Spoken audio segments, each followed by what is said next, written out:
ปิ้งแล้วนะเนาะแค่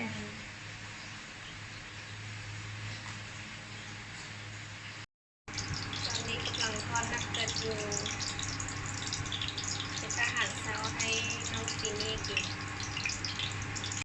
สบายดีตอนนี้ก็แล้วนะเนาะหลังจากที่ทอด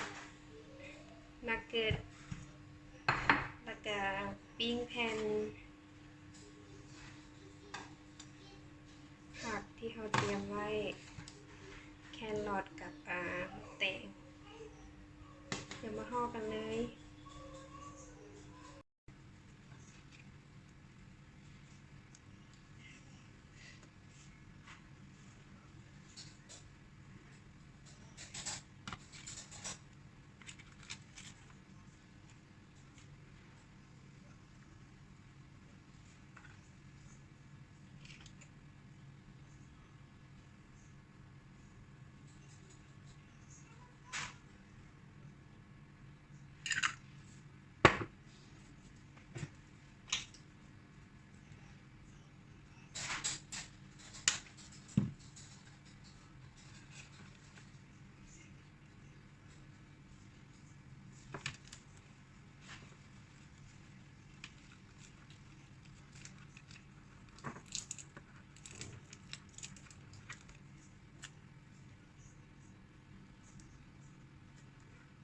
แล้วล่ะ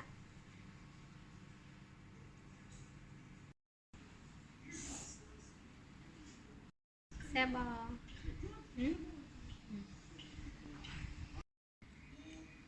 กินกับกาแฟ